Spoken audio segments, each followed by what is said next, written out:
people are getting like treated for really severe burns after they fall down on the asphalt. No, that sounds that tracks though. Yeah, it's like hot as a fucking pan, right? And it's in Arizona, a place that is like just an affront to God. uh and it's like there was this guy who, like, works at a school or something, and he was helping like kids cross the road, and his shoes melted. Maybe have this might be wild. Okay, this might be a wild take. Maybe we shouldn't live in the desert. Maybe you shouldn't live in Phoenix, Arizona, an actual affront to God. Proximity alert. Vessel approaching.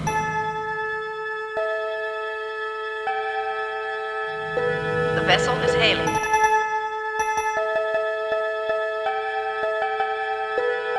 Space.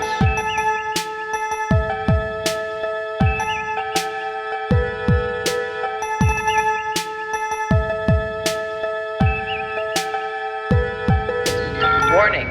Warp core collapse in 10 seconds. Maybe we shouldn't live in the desert. And like, not only should we not live in the desert, or if like we're going to, maybe we should live in like appropriate fucking housing, like that's like meant to like exist, and not in like these like Western European death boxes. Oh God. Where it's just like where it's just like, you know, they need to be air conditioned and they're completely like it's like it was like I was listening to fuck, I forgot what you call it. Architecture? No. Yeah, maybe. I don't fucking remember. But they were basically talking about like how this was like fucking years ago, when this talk was happening, and they were talking about ingenuity in like, you know, before like a Western, before like a pre-colonial sense, like as far as like buildings go, and like how people survived beforehand when air conditioning wasn't a thing in very like hot climates, right? And like one of the ways that they did that was by like capturing the wind or building into like cliff sides, you know, building into like mountains or whatever, doing what you can to get away from the fucking sun, versus what the Europeans did was like, oh, let's just build a box in the middle of this fucking desert. It's true. Let's just what's really good, right? Let's build a box like an oven, and let's put ourselves into it like an oven. And I'm tracking. I'm following you. Yeah. And we'll call that our home. Oh, that's a home. Okay, that's some sort of like horrible torture device. That's a home. No. Nope. Yep, it's a house. You know, there's in an area where you get zero fucking shade. There's no way. There's no like. There's no water source around to like give you like air or to cool anything down or whatever. You're just going to be berated constantly by the giant ball of fire in the sky. And we're gonna make the top part of this box black, so it just absorbs all of the heat. God. Yeah, it's kind of nuts, like, the ways in which just so casually we just destroy so much of the environment. Like, I went to school in Davis, California, right? Now, Davis, California, as far as I'm aware, is supposed to be a swamp. It's supposed to be a flat, swampy land that is that was inhabited by like native communities that lived in the flat, like, swampy land that was full life. There's certainly not supposed to be like a big ass college town just like right in the fucking middle of it, but there Davis is, and like at like 5 feet sea level, but also like hundreds of miles inland, just and an affront to God, Supposed to just be this like saltwater delta, but no, we just filled it in a little bit and made we just filled it in with fucking concrete and asphalt, and now it's like 40 trillion degrees over there. It's a fucking nightmare. I mean, the same thing with Sacramento. Just the entire like Central Valley of California is just. I mean, same with ridiculous. Literally all of the United States. Did you know that, like, it's in like one of the Sim cities or City Skylines or some shit like that, like they were like, oh no, I don't think City Skylines. I think it was one of the Sim games. Mm-hmm. They wanted to like mimic like the American landscape. They wanted people to like, you know, be able to like build an existence, a fake existence, but like within the United States. And they had to pull back on it because they realized it was so fucking ugly, because it was just all parking spaces. It was just like all parking lots. Like if they mimicked it to the United States exactly, everything would just be blacktop. I see. Okay. Yeah, I mean, makes sense. Like you look at like any like sky view of a city, and especially if you have the advantage of being able to look at like older aerial photography of it, and it's just like, oh, there's, I mean, depending on where you live, it's like, oh, there's like this big like green space that's everywhere, then it just shrinks and shrinks and shrinks, and is suddenly made more reflective, more shiny, darker, with streets and parking lots. Oh, the parking lots, the big ass parking lots. I mean, like San Francisco isn't like quite like this, but like most of what we consider San Francisco is supposed to be the ocean. I don't know how many people know this, but anything that's like flat in San Francisco is just filled in. It's just, it's not supposed to be anything there. It's supposed to be water, but we just filled it in. I don't even really know how we filled it in, but we sure as fuck just filled it in with rocks, I guess. just the whole city, just fill it in. Oh god, it's upsetting. It's like actually upsetting, but hey, you know, that's life, right? That's just life on this bitch of an earth. It's I don't know. I just good thing they solved all this in Star Trek. Yeah. Thank God. Welcome to Left Trek, your leftist Star Trek podcast, where I will interrupt the intro in order to check my microphone. But before that, I'm joined, of course, by Zots. Hello, it is me. It is I don't remember the episode to make a joke about what it is. Oh wait, no, this one is I'm a mysterious person shoved into a 2-inch box, sent hurling through space that must be captured at like with the exact mathematical precision, so I'm not turned into fucking paste. And I'm a deadbeat dad. That's, you know, that'll come into it later.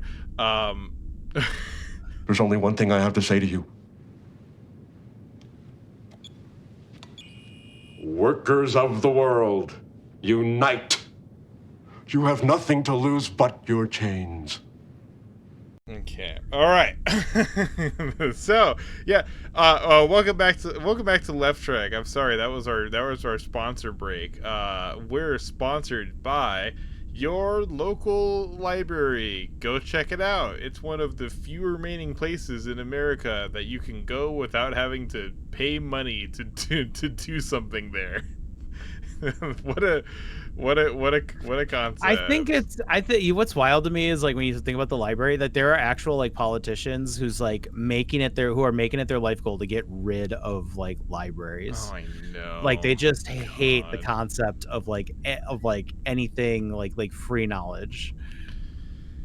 It's so hard because that's like socialism, right? Or whatever. Maybe they're, I don't know. Maybe they're. It's not fair. It's not fair to the free market. How am I supposed to open a free market bookstore when there's a bookstore that you can get where you can read all the books for free? What the fuck? It's ridiculous. I mean, I think that is right too. It's just like an affront to any kind of like public service whatsoever. That's just like, oh, we just need to rip out everything and replace it with like a market that could become a speculative bubble potentially in order to fuel more growth for the for the slimy tech lords. Oh god, what a fucking world we live in today.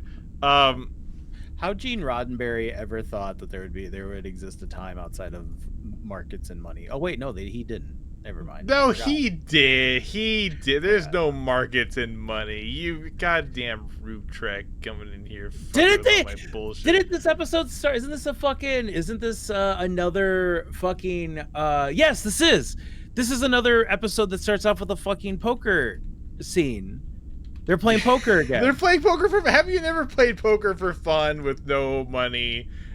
No, there's always something involved. There's always like a what? Yeah, it's like fake money. It's like chips. It's like fake chips. It's only the point. Yeah, well that's the thing. Like when there is no. What's the point? There is no money, but still they're playing poker and they're betting chips, and those chips aren't worth money. They're just worth something for the game. So it's like, oh, there's a winner in poker. I know it's not fun. Like it takes out. I've played. We have all played poker for no money before, perhaps. And yeah, it's not fun. It's just not. It's not poker. If you're not risking anything, the whole game of poker just kind of falls apart. Because your incentive structure is wrong. But okay, whatever. It literally defeats the whole point. It just defeats the whole because even then there's just like the whole thing, like when they open up the well, whatever, just fucking do the thing, just fucking introduce the episode. Well, what a coincidence. We're introducing the episode. The first scene, they're playing poker.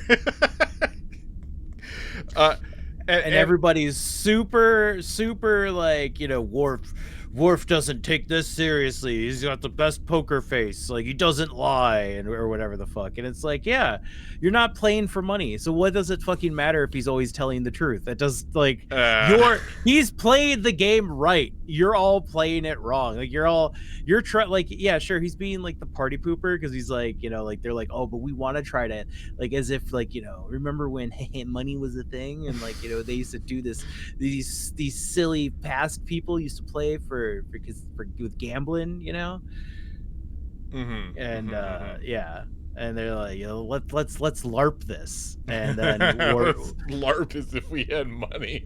Yeah, and Worf's just like, this is silly. Why would anybody want to lie? Like, it is dishonorable. It is dishonorable to lie. That would be incredibly funny, but yeah, no. It seems that like they're establishing that Worf is like really cracked at poker. With unclear what they're betting over. It's just chips. It's just chips to the table. And doesn't fucking mean anything. And Worf doesn't actually appear to be good at poker. Worf just appears to be getting like exceptionally good hands. Because he's never bluffing. If you're winning every round, man, and you're and everyone's showing their fucking cards at the end, and you're winning, that means that there's no bluffing involved in that. You just had better cards, and so you just played rationally. So. But like but everybody else, yeah, you're right, but everybody else is literally playing the game. Yeah.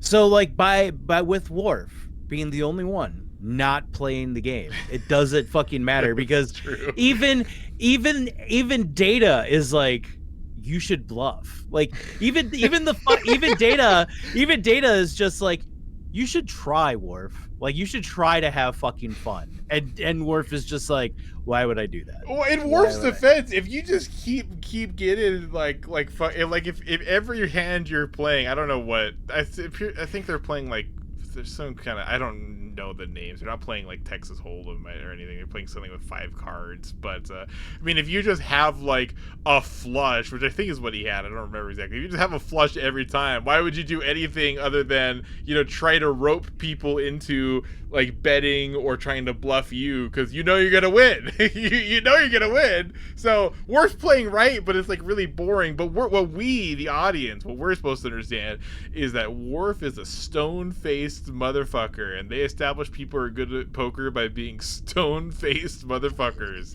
Because you may not know this, Zos, but Riker is actually the good poker guy. He's the guy that's good at poker, you see. So he's also very boring. I've never met anybody who like played poker like on like a professional level that was ever like fun to be around, like for an extended period of time.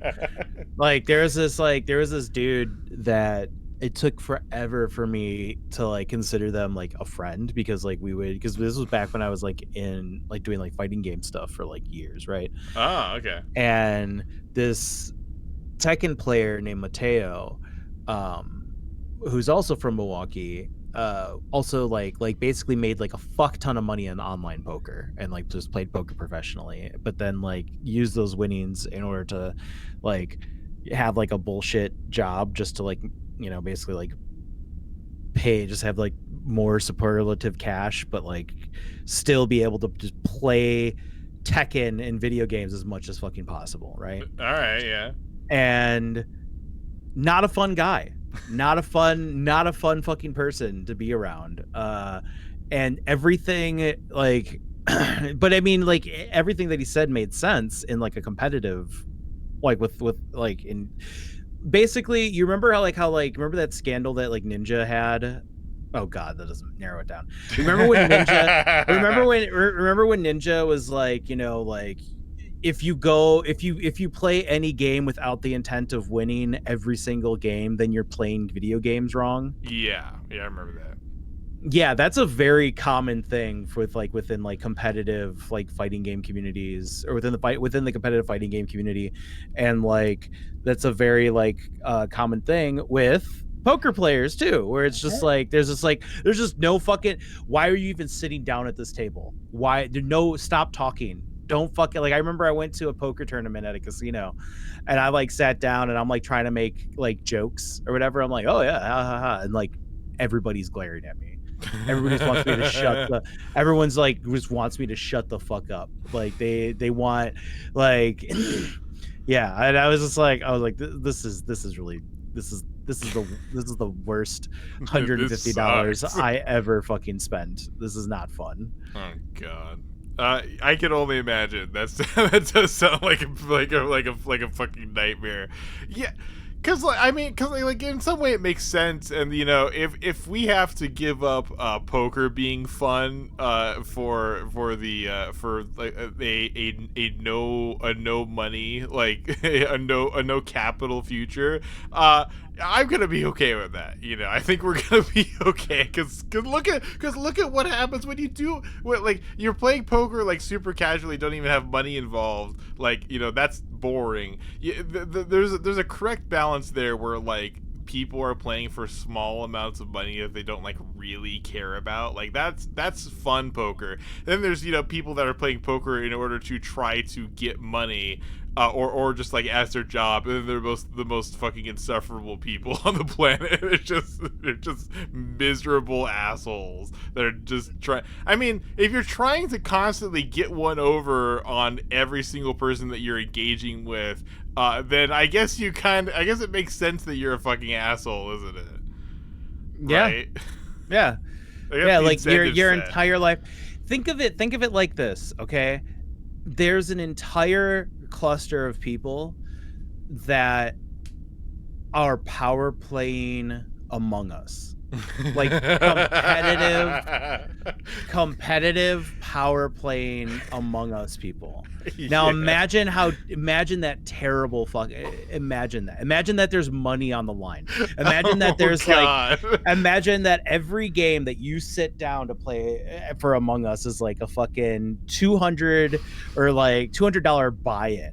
to like sit down and play fucking Among Us. That would be that's wow, what a nightmarish picture that you've painted. That would be so horrible. Oh my god. Good. I just explained to you what competitive poker is like at a casino. Oh god, I'm real fucking skeeved out right now. It's a ruinously effective analogy. Holy shit. Yeah, wow. Yeah. So fuck poker at the end of the day.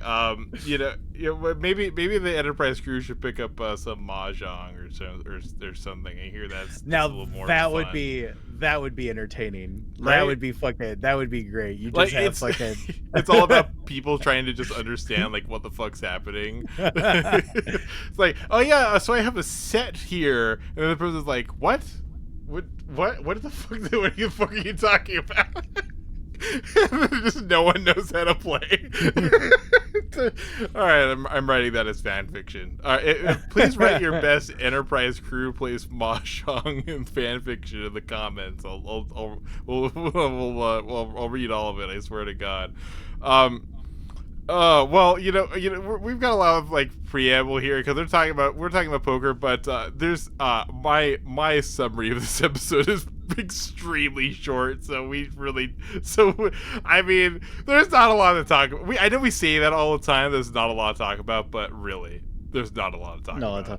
This, like I said in the last episode of Left Track, where I was like, the first season is bad. The second season is boring, and then my assumption is that the third season just figures it out.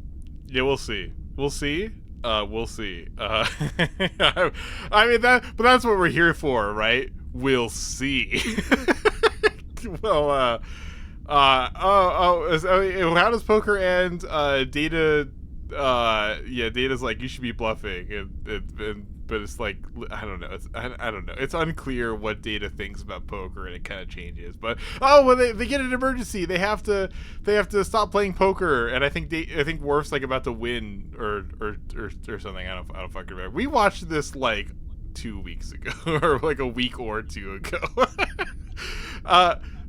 So they get an emergency. Oh my god, they don't know what's going on, but Starfleet wants them to go rendezvous with someone who apparently is inside of a Class 8 probe. Now, a Class 8 probe apparently is just a coffin, just a little tiny, like super cramped coffin, not enough room to do. I'm sorry. I know we have at least one extremely claustrophobic listener. Please mute the recording until this symbol that I'm putting here, until this symbol goes away. Okay, so they're in a coffin. They have to be in a coffin for several hours, because they shoot the probe, and the probe is apparently somehow, even though it seems like there's no room, she's literally just in like a fucking capsule that looks like it doesn't have any kind of internals. But apparently this little coffin can go at like warp 8, and so they only save 6 hours by putting the person in this fucking coffin and then shooting him at the Enterprise. And so the future's concept of time boggles me. Yeah. Because like every time, like remember that one episode where it was you were even like getting mad because you were just like, it would make more sense to like warp the fucking with Picard Wesley Wesley Picard. Then like whatever, like it wouldn't save them any time or whatever. Like it was like 2 hours or some shit like that. Yeah, instead of like a week or something, like instantly, and like this, basically. Yeah, but yeah, yeah. And like this one, it's like,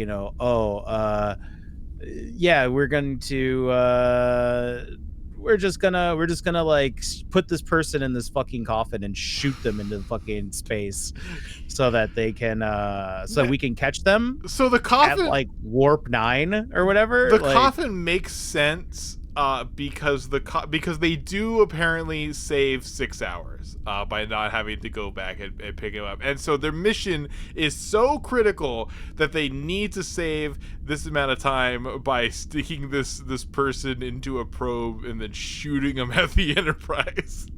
Because they have to go like a really long ways, right? And so it's not so they have to go back and travel and get the individual, but then also so they're meeting at like a halfway point essentially, and the fastest way that they can get to a halfway point is by sticking her in a probe and shooting her out into space. So we're to understand that it's an incredibly important mission, right? And I'm sorry. Yeah, supposedly yes. It's supposed to be a very important. Yeah, and there's just like a little pillow and like a little cushioning, and it's basically as tight as like your body. There is no room to move whatsoever. You couldn't like lift like a knee up. You can't like shift around. You can do nothing. She's got like a mask on, so presumably she's in like life support. So it seems like a nightmare. The perfect Klingon ship, right? Like it's like their whole society is based on like, as you put it, like bad bets and dares. Like oh yeah. I stand by that too. I think that's the wisest thing I've said about the Klingons. Is this an entire culture that's just frat culture? Yeah, this is like the optimal fucking thing. Like this was just like that's just it. Everything, you're just in a fucking extreme. Oh, you can't get into it. Oh, look at this little fucking fucking what is it? What's the name of the pig thing that they always talk Targ. about? Yeah. Oh, look at this little baby tar. Can't handle confined spaces. Oh. Well, they do that with their accommodations too, because this episode way fucking later on. There's an episode where like Picard and Data are on a ship, and the captain's going is like talking about how hard it's gonna be. It's like, you will eat with us, but we don't eat your shitty human food. We eat fucking worms and dirt. And Picard's like, oh yes, I've been interested in I haven't had Gawk in a while, very fresh. And then he's like, you will sleep Klingon style. We do not soften our beds with pillows and sheets. And Picard just like slaps like the metal like slab that he's supposed to sleep on. And he's like, good, I like it like that anyway. And the Klingon's like, all right, this guy's cool. And then leaves.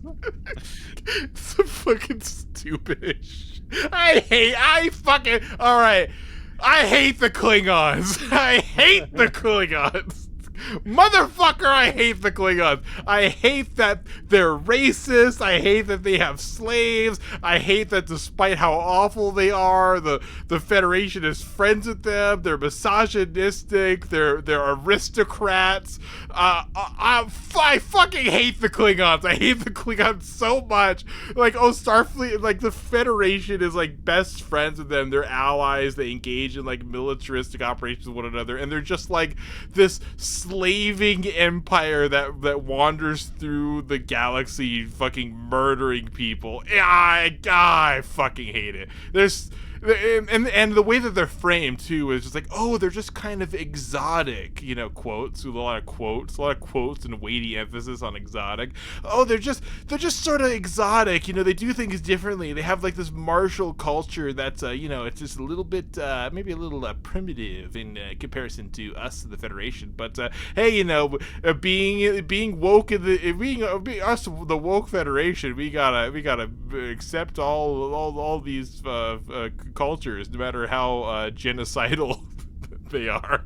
It's like, oh great, I love the Federation, thanks. Now, if the alternative, they establish the alternative being like an extremely long-lasting war that the Federation somehow loses, despite the fact that the Federation should be able to wipe the fucking floor with the Klingons, the Klingons who should have not been able to get off their fucking planet in the first place. And in my headcanon, it only got there because they got so the Klingons got invaded by, this isn't important, this isn't a spoiler, don't worry. The Klingons at some point got invaded by, and this doesn't matter, by the fucking Herc, which is some random galaxy. The Herc just literally means outsider. Some alien race came down, made war with the Klingons, stole a bunch of shit, got overthrown and left. And I'm assuming the only reason Klingons are in space are because they have a bunch of like Herc technology and then kind of adopted that. But like the Federation is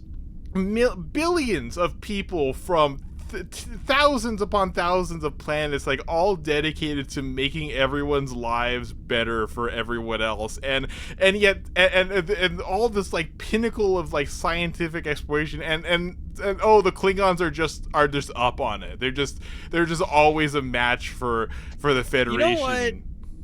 You know what? Like, this is weird. The way that you explain this is like, I've heard like the same people that are like Trekkies that talk shit about like isekai anime, especially like ones like Shield Hero, right? Oh god, it's like, I talk shit about Shield Hero. It's like, oh, like he engages in the slave trade, and it's like, and they're like, well, and I'm not saying it's right that he does. I'm saying I'm saying that the people that like carry the logic of like he engages in the slave trade. It's like the Federation allows the slave trade for other races because they don't want to interfere with what happens. That's true. Like, that's true. No, you are 100% right about that. I completely agree with you.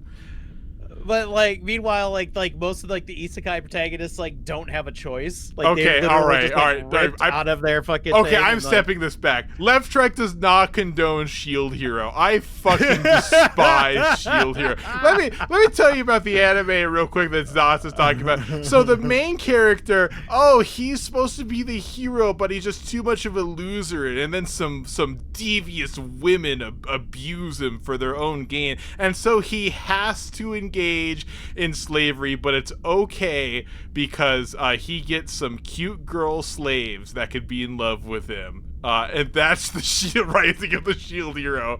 I threw up 40 times watching that anime. And you know what? Fuck me too, because I watched the whole thing. And I don't know why, because I hated it. And I always hated it, but I was just, I don't know what possessed me. I was like, maybe it'll get better. Maybe I'll like it a little bit more. Maybe it'll be less creepy. And no, it was just, it's like incel propaganda. It's the incel isekai, more so than all of the other incel isekais like Konosuba and whatever the fuck else. Oh my god, Zats, I watched fucking... Are you aware that there's a Megamine Konosuba spinoff? I'm sorry, this is anime talk for a second. Yeah. Did you watch it? I think I watched 2 episodes and I stopped. Good plan. I watched it. Oh my god, it's so funny. It's like so. I felt ashamed that I was like enjoying Konosuba. It's really like good and funny until episode 8. So any anime enjoyers out there, and this is for you as well as Zots, go ahead and watch up to episode 7. And then immediately stop, because then it goes from being this like actually pretty funny high fantasy sitcom about this like really embarrassing society that's entirely devoted to like looking cool. And then it goes, and then episode 8 and on it becomes Konosuba, which is bad. so what did you like the 2 episodes that you watched, or did you I thought it was funny because it's like I think like they helped a village and then they destroyed it by helping it too hard. Yeah, that was their own village. Yeah. Okay. Yeah. That's a great scene. But they're like casting all this magic, and then they're like looking back, and the students are like, "Oh, they're so cool." They're like looking. All these like grown adults are looking back at the students to make sure they're like watching them be cool. Like it's so. So yeah, you're clear to watch up to episode 7, and then stop. It's just stop. Because in episode 8. The L word, the L word, everyone. And if you don't don't think about what I'm talking about. It is used literally like 24 times, like in like a couple minutes. You'll start puking blood. So the Mega Bean Konosuba spinoff has my recommendation up until episode 7. Oh, all right, fair enough. All right, okay, I might cut that out. I don't even remember how I got on this. Oh yeah, we started talking about Shield Hero. Yeah, the Klingons. Fuck the Klingons. Fuck Shield Hero. Fuck Konosuba. Fuck the police. All equally bad things in our society. Okay. What? So, oh my God. She gets out of a coffin, right? Is this where I take the claustrophobia warning off? I'll keep the claustrophobia warning off so that anyone who's claustrophobic doesn't also have to hear about anime.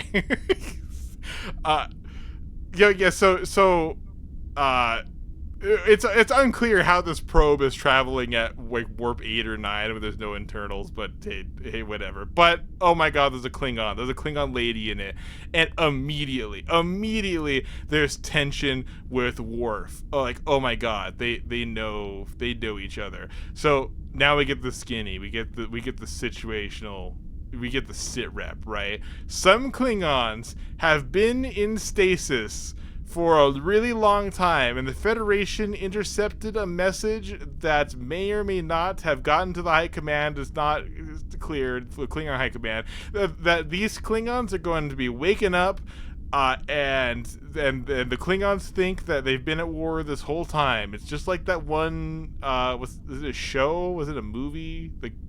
Or was it a concept? The Japanese soldier that's on some fucking island and thinks World War II is still going. Do you know what I'm talking about? Yeah. Is that just a trope, or is that a movie, like a specific movie? I think it's a trope. Because I've just seen it so many times. Well, regardless, that's what it is. There's an Archer episode about it too. So the Klingons are in stasis. They gotta wake up this whole time. The lady's like, we've got to kill these Klingons. We've got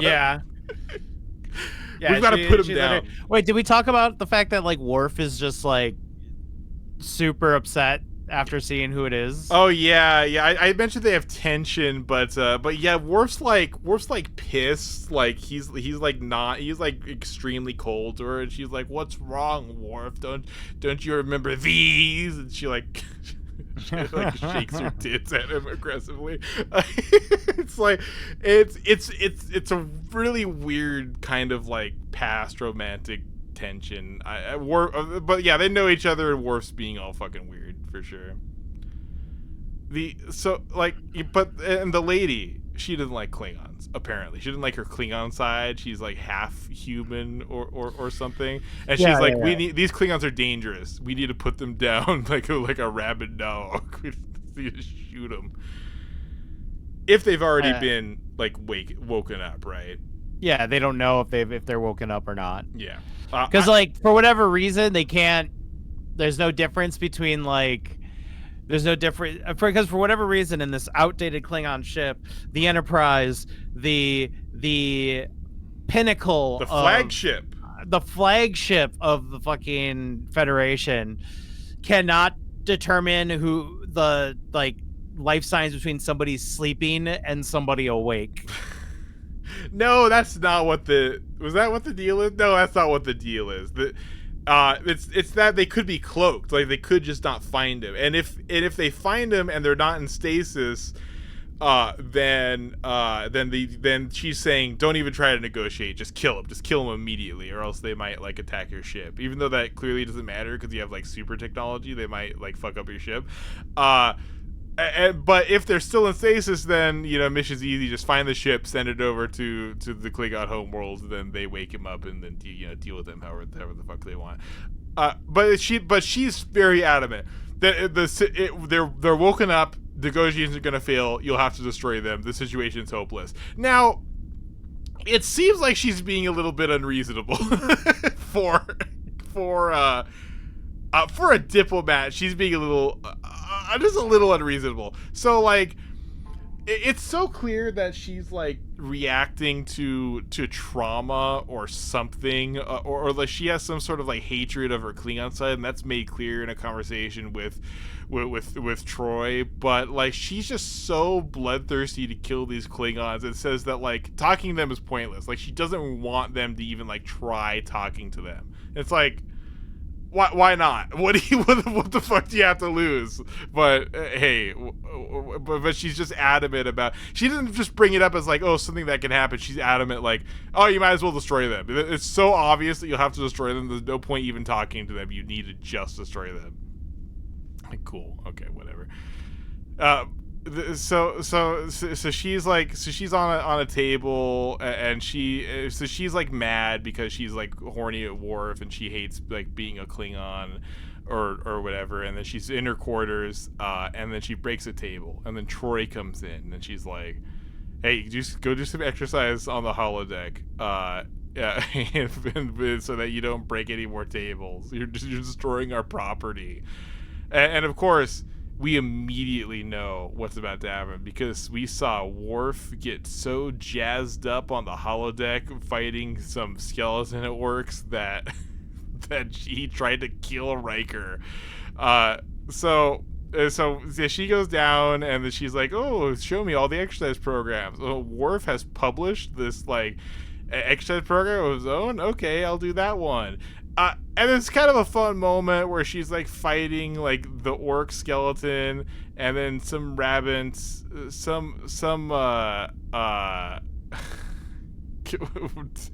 wow, my notes here go insane. What the fuck was I talking about? All right, just off memory. So she's fighting things, and then Worf comes in, and he's like, ah, I see that you're killing things. Let's kill some things together. And she's like, oh, your program's for little bitch babies. It's nothing for me. And then Worf is like, computer level 2. And then the orcs like reanimate, and they have to kill them again.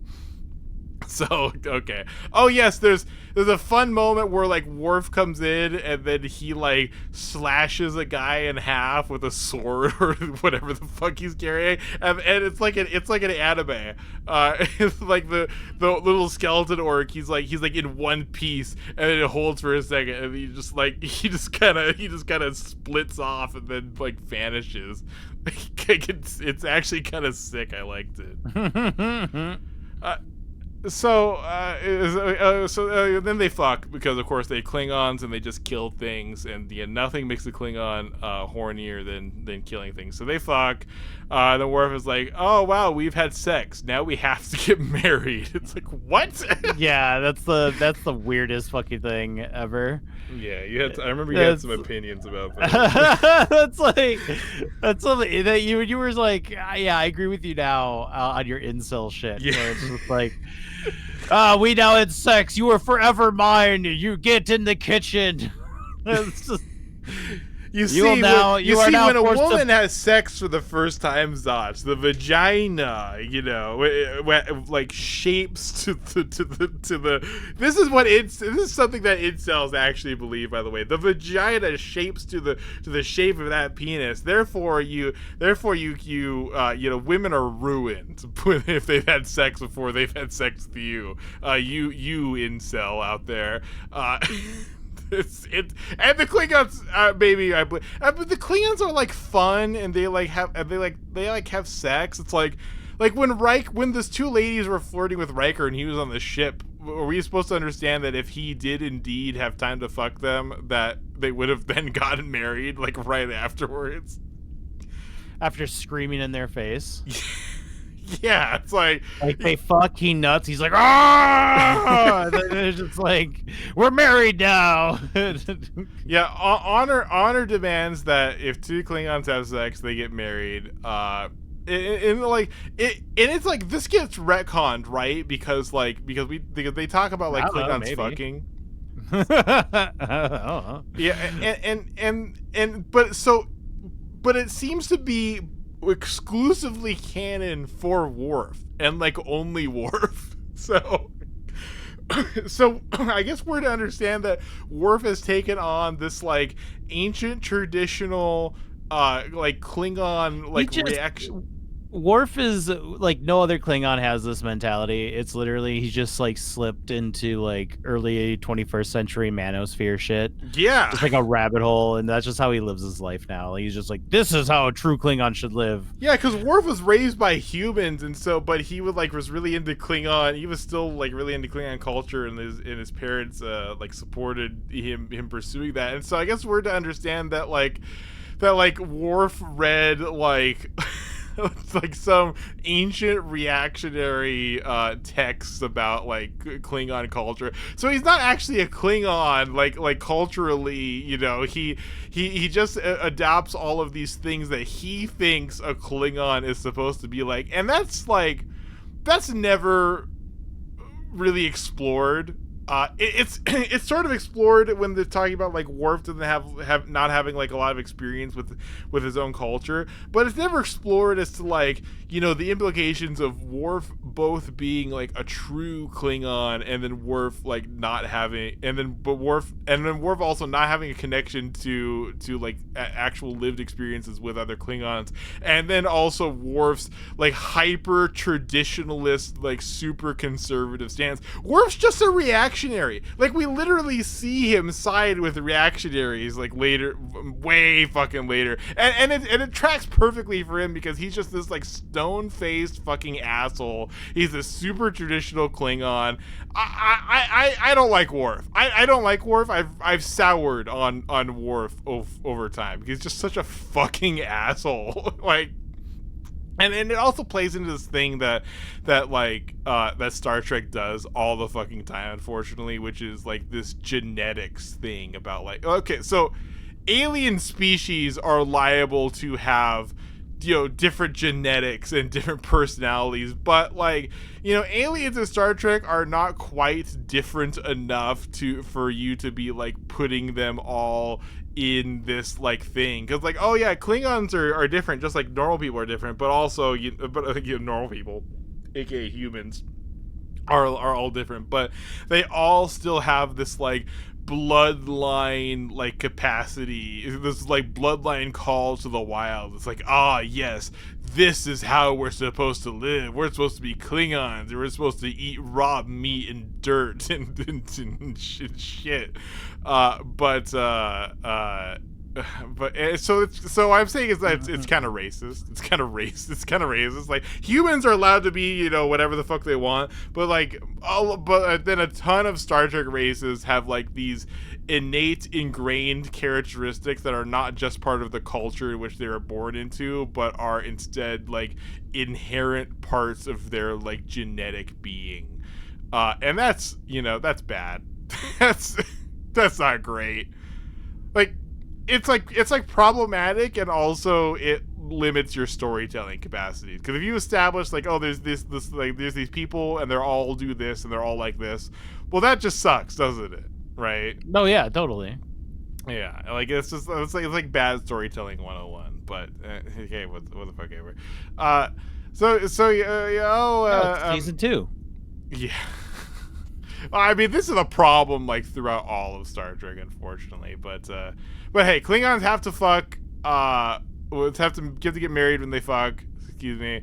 And blah blah blah. And then she's like, "You really think I'm gonna marry you? All we did was just have some post-murder sex. It's perfectly normal." And then she's all mad. She storms off, and she still insists that like, oh, the Klingons have to be killed now. So like they can track the Klingons, like they're in the area that the Klingons are supposed to be now. They can track the Klingons because their cloaking devices are old, so they can just like intercept them when they try to run away. And they meet up with the Klingons, and the Klingons immediately start attacking them. Like, oh shit, it's on. The Klingons are awake and they're attacking motherfuckers. And then presumably, if they got to some planet, some like random Federation owned planet, then they would be able to like bombard the servers and kill everyone. But against like a super advanced starship like the Enterprise, they can't do a fucking thing. So luckily they attack him first, right? But then they can't do anything, so they try running away. Like, Oh, what is honor to you guys? Well, it changes all the fucking time. So they run away, and then they try to intercept them. So they try to intercept them because they can track them while they're cloaked, and then Worf's like, I have a plan. And sometime in the meantime here, they're like discussing things, and Worf goes to talk to the Klingon lady. Did we establish that it was a Klingon lady? The person in the probe was a Klingon lady ambassador. My notes suck this time. I'm sorry. It was a Klingon lady ambassador that Worf fucked at some point in the past, I guess. And so after they fuck up the holodeck, like they have to have like a little meeting about what's going on, and Worf brings Data down there, and she's like, "What? You brought an android chaperone? You think I can't be trusted around you?" And the Worf's like, "You seduced me. This woman has deceived me into having sex without marriage." It's like, and then yeah.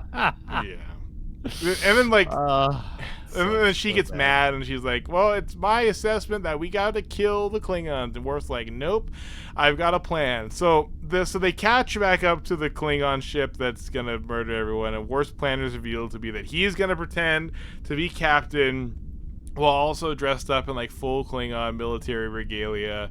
Then so he pretends to be the captain of the Enterprise and intimidates the other captain into surrendering the ship to Worf's command. And the way he does it is kind of cool. Like he's like, "Oh, did you not think that the fucking war would be over, you stupid piece of shit?" And the guy's like, "Oh, what proof do I have?" He's like, "Look around you." Now they should assume that maybe the status of the war is in question, but I guess Klingons just don't care. Like, it's just like, "Oh, we're at war? Sick, let's do it." But then also they're convinced by, they're not like super convinced by Worf's performance. They're convinced by Worf's like demonstrated ability to kill them. And so it's like, "Oh, whatever, believe what the fuck you want. If you don't surrender your ship to me in 5 seconds, we're gonna kill you all." And he starts counting down. It's like 5, 4. He's like, "Wait, I surrender." It's like, okay, cool, great. So they won by threatening overwhelming force, but like, aren't Klingons supposed to kill themselves if they get captured? Okay, well, that's unclear. Maybe it's because it's to another Klingon. It's like, okay, well, now you've got my ship. It's like, all right, whatever. Is that how like Klingon like armadas are formed? It's just like one guy like fights another guy, that he wins and he like takes over his ship, I guess. Like, that makes sense, maybe. We get a lot of like alliances and stuff, and like talk about like war, because Klingons like fight and kill each other all the fucking time. We already talked about the fucking Klingons. I can't talk more about the fucking Klingons. But so the other captain, he's like, "Oh, blah blah blah, I've surrendered." And the Worf's like, "All right, I'm gonna put my commander Klingon lady in command." And like, Klingons are misogynists, but only misogynists sometimes. We like literally never see a Klingon like captain. But so this is like the highest ranking Klingon person that we've ever seen. I think they're just not allowed to be on the High Council. I guess they're technically allowed to be captains, but for some reason we never see a Klingon lady captain. Weird. That's weird, right? Isn't that weird? No, it makes sense for the Klingons, I guess. Weird for the writers, I mean. No, you're absolutely right. It does absolutely make sense. Because they're like misogynist, but then like also not I don't know. What the fuck? Again, I can't get buried in the fucking Klingons again. So they go down to the transporter bay, and they're just saying like goodbye, and Worf is all ready to say like, "All right, see you never." "See you never, bitch." And she's like, "God damn it, Worf, I can't believe you're just willing to let me go like that." And she's like, in truth, I am tempted to marry you when you asked me to, when you started shouting Klingon at me, and which was apparently a marriage ceremony. But I'm not gonna do that." Cool. And amazing foreshadowing that I can't reveal to Zotz here. She says that next time, Worf, it's not gonna be so easy to get rid of me. So like, it's literally the same situation as if like Worf was like, "Oh, see you never, bitch," and it was just like gone. But instead they have like a more heartfelt goodbye. whatever. No spoilers. But oh yeah, and so it's oh yeah, no. Here's what she says at the end of their meeting. Oh no, Worf says that he's not gonna be complete without her, and boy, she doesn't even know the half of it. All right, Zots, I'm just gonna tell you, she's pregnant. She's pregnant, Zots. She's pregnant. Are you serious? She's pregnant. Worf's gonna have a baby in a few seasons. Da da da da da da. All right, Zots. Thoughts. I don't know. This episode, I can't say this episode was too forgettable, as we like watched it like a fucking week 5 ago. months ago, and I was still able to speak on it. Mm-hmm. But I will say that it is still very bad. It is a very bad episode. It is. There's nothing like, I don't know. Is this whole season just like set up for like the next season? Like, does that make sense? Like, is this just setting up lore? It feels like it, doesn't it? It's just setting up lore. It's just like, well, we'll come back to this later. What the fuck is this episode called? Yeah, no, it's not, but like, I mean, like, hey, fuck it. I don't know. Like, what's another example of setup? What fucking episodes have we watched this season? We keep taking we became a bi-weekly podcast, and it's difficult for me to remember what the fuck is going on. All Star Trek just kind of coalesces together. For me. Yeah. Like, what do you mean by setup? Like what other one was? Well, like you setup? said, like it's just like, you know, like, oh, I'm fucking off into the future. Okay. You yeah. know, yeah. Like I say, season 2 is still like. Yeah, season 1 is infamous, but season 2 was like well before it got good. Like, obviously there are some good episodes, you know, Measure of a Man being one of them, like Hugh Who being one of them that we all actually agree on. But this, I don't know. This one, I don't know. I think there's like a writer strike going on at this time, I believe, which is, you know, funny. Actually, yeah, no, I think they're in like the same phase of a writer strike, like at this time. I know that has some interference with the writing of season 2. I don't remember exactly what's what, and I'm looking at IMDb, and I don't see anything about the writer strike. So, no, it's just mid. It just sucks. It just sucks, right? Yeah, like the last 4 episodes.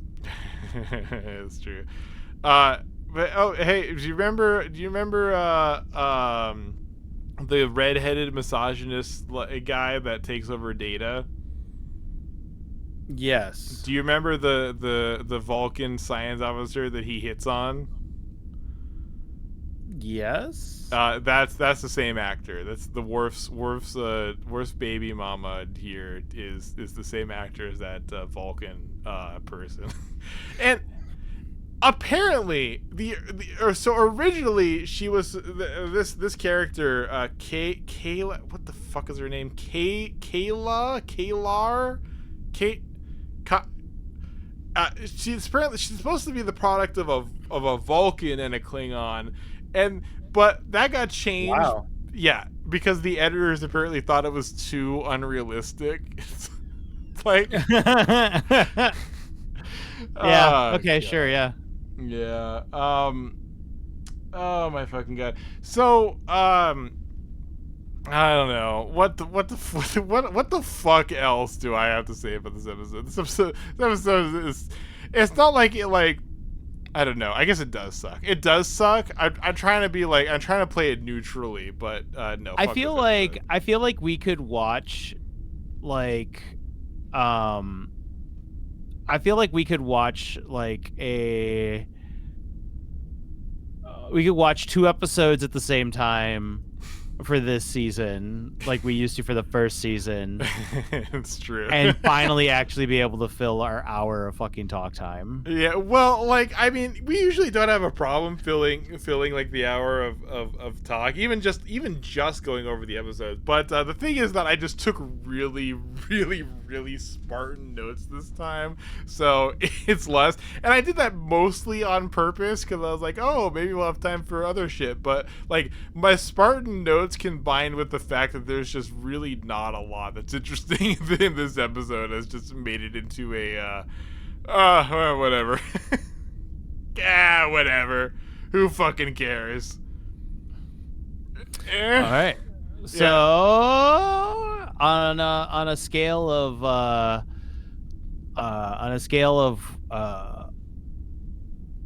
5 sleeping Klingons in a ship just stuck in time stasis, what do you rate this episode?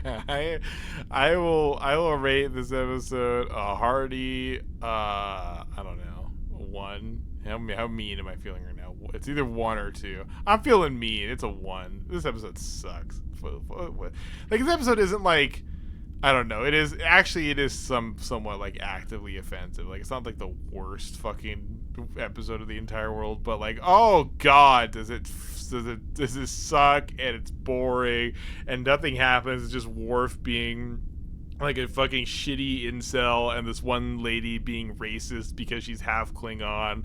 It's like, and there's just not a lot else. So hey, whatever.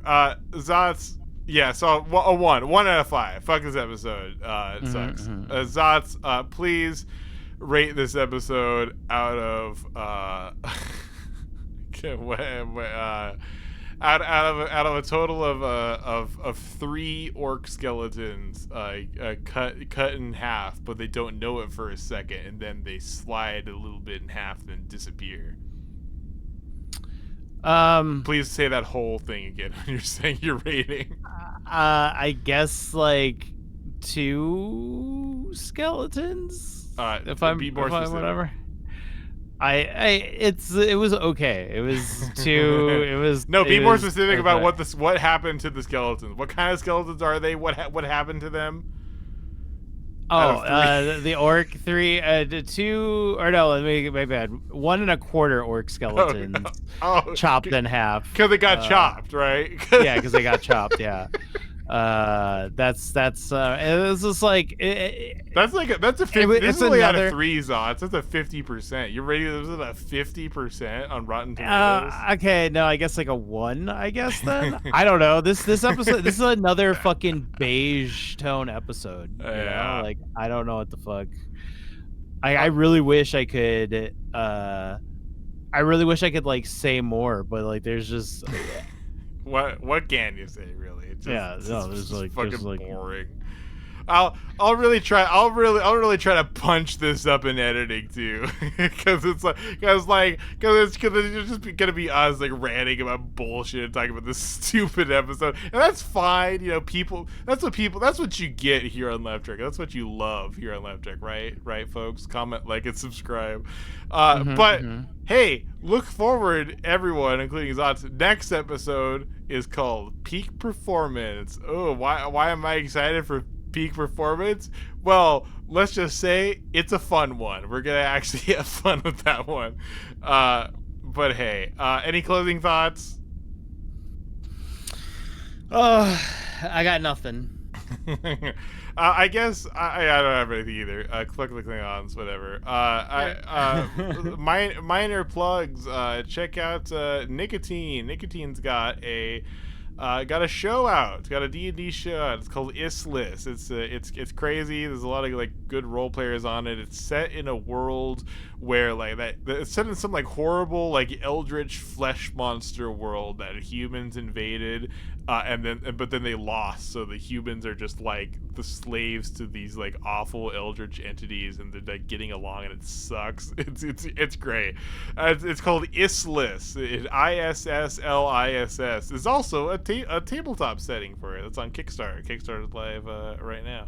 And that's all I got. What I guess also a recommendation for the first 7 episodes and only the first 7 episodes of the Mega Mean Konosuba spin-off, which I think is called like An Explosion in This Wonderful World. That's it. Sorry, Zots, did you have a recommendation? Yeah. I have check out follow me on Twitch. Only Zots. I still periodically stream in the daytime. Yeah. I'm trying to keep it up once a week at least, and I stream talking out of the my print shop or the IWW Union Hall, and I bring different real meat space leftists to come on, and I subject them to online leftists like Ian Kaczynski and Xander Hall, and wow, they get that really sounds upset. awful. Yeah, it's very funny. If you're mentally ill and want to make yourself more mentally ill, please go check out Sausage Twitch stream every once in a while. You want to keep up with the hot goss going up the leftist sphere? Oh no? Okay.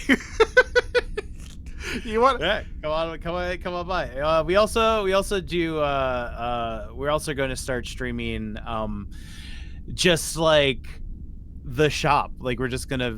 I'm putting cameras up everywhere. Yeah, that's actually cool, right? Because Zots works in a t-shirt printing shop, and like the mechanical like mechanisms of what goes on in a place like that actually pretty interesting.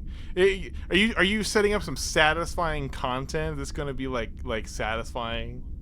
Maybe, I don't know. Can this Basically, it's going to be, I don't know, maybe. I think it'll be fun because like we do have like random, because like we do have just like, I don't want to say random people, like they're not random to me, but we do just have people just kind of like come and go and hop in on, and we just like start like random conversations. So it's like really kind of reality show type shit. You know what I mean? Yeah. Well, neat. Well, everyone go check that out. That sounds like fun. That sounds like fun, right? Go watch Zots at Twitch TV/only Zots. That's with Z's. That's right. Now, what? Hey, that's it. Tune in next time. It's an episode about gamers. That sounds fun. Ba-da-da-da-da-da-da.